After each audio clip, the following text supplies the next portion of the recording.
जब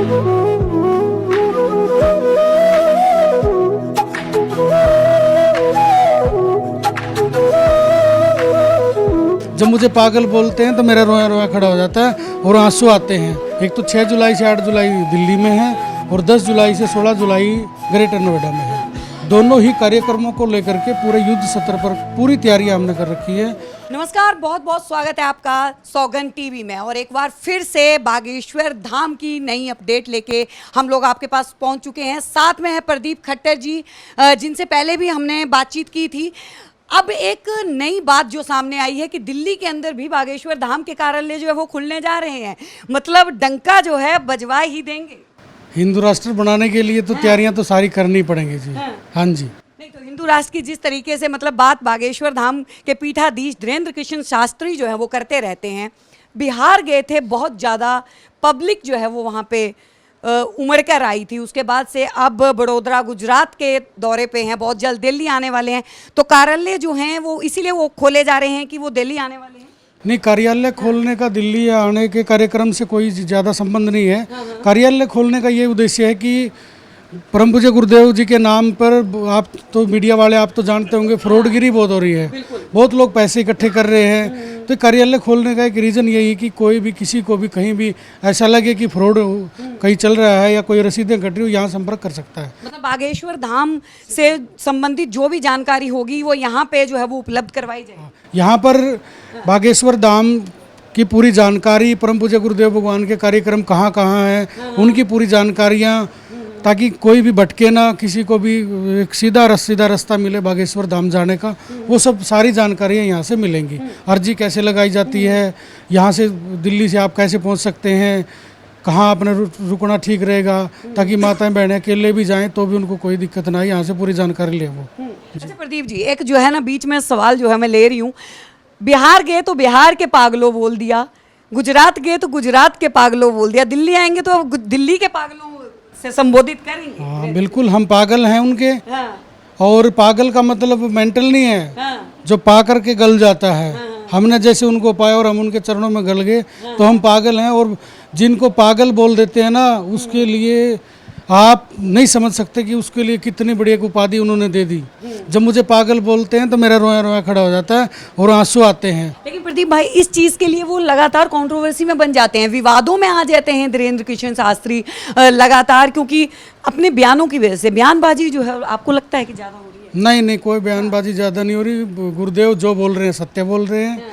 कोई इसमें कंट्रोवर्सी की ऐसी कोई बात नहीं है। ये तो अधर्मी लोग हैं, रावण के खानदान के लोग हैं। जब वो एक किसी बच्चे ने बताया था कि जब श्रीलंका में हनुमान जी ने आग लगाई थी तो कोई बच गया होगा उनके खानदान का, ये उन्हीं में से पैदा हो गए होंगे। ऐसा कुछ नहीं है। ये सिर्फ और सिर्फ भगवान श्री राम जी पर भी सवाल उठे थे, श्री कृष्ण भगवान जी पर भी सवाल उठे थे। तो ऐसा कुछ नहीं है। जो गुरुदेव कर रहे हैं वो सही कर रहे हैं और हम उनके साथ। ताज़ा तारीन एक मामला जो है लव जिहाद का शाहबाद डेयरी के अंदर जो है वो देखने को मिला। उसके ऊपर जो है धीरेन्द्र कृष्ण शास्त्री जी ने अपनी प्रतिक्रिया भी वो कि अब भाइयों को जागना पड़ेगा। क्या लगता है कि हिंदू राष्ट्र की जिस तरीके से लगातार बात जो है धीरेन्द्र कृष्ण शास्त्री करते हैं, बन पाएगा? क्योंकि लोग संविधान को ज़्यादा मान रहे हैं। तो हम भी तो संविधान की बात करते हैं। संविधान कौन लोग बनाते हैं? सरकार ही तो बनाती होगी। और सरकार की कौन बनाता है? हम लोग ही बनाते हैं।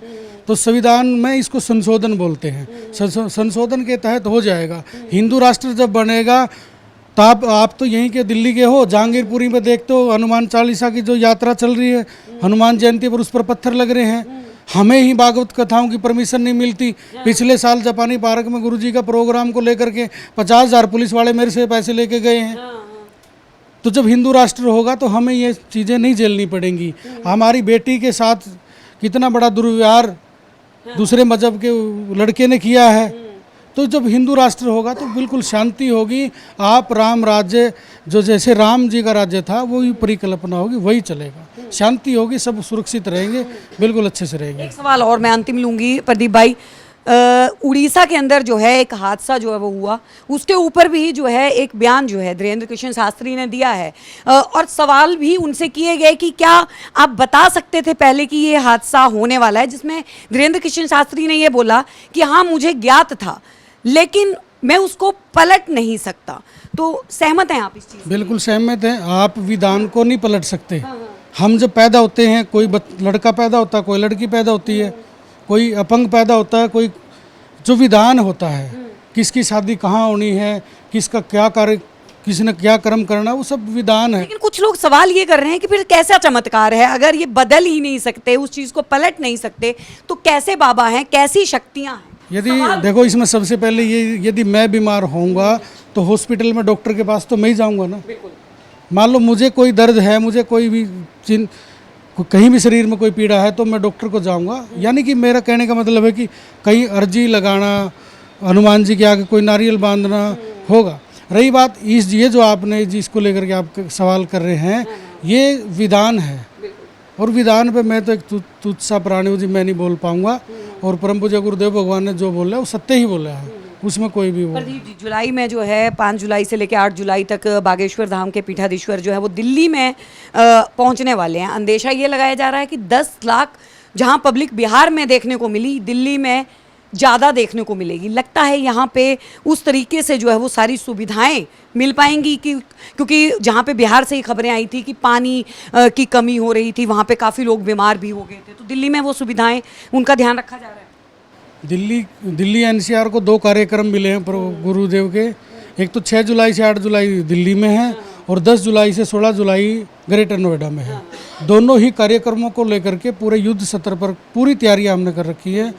और जितने भी भगत यहाँ आएंगे, 10 लाख आएँ या उससे ज़्यादा आएँ, हर एक भगत हमारे लिए मेहमान है, हमारे लिए सम्माननीय है, और पूर्ण रूप से सबकी तैयारियां कर रखी हैं। और बाकी संभालने वाले बालाजी वो अपने आप संभालेंगे, हम अपनी तरफ से कोई भी कमी नहीं आने देंगे। जी, बहुत बहुत धन्यवाद। तो देखिए, हमारे साथ में प्रदीप खट्टर जी जुड़ चुके थे, जो लगातार अगर बात की जाए तो बागेश्वर धाम के सेवक के तौर पे जो है वो कार्य करते रहते हैं। कार्यालय क्या यहाँ पे आज जो है वो उद्घाटन किया गया है। बहुत जल्द जो है धीरेन्द्र कृष्ण शास्त्री जो है दिल्ली में भी पहुँचने वाले हैं। देखना दिलचस्प होगा कि अब की बार जो है कितने श्रद्धालु उन तक पहुँचते हैं। तब तक के लिए बने रहे हमारे साथ, देखते रहिए सौगंध टीवी।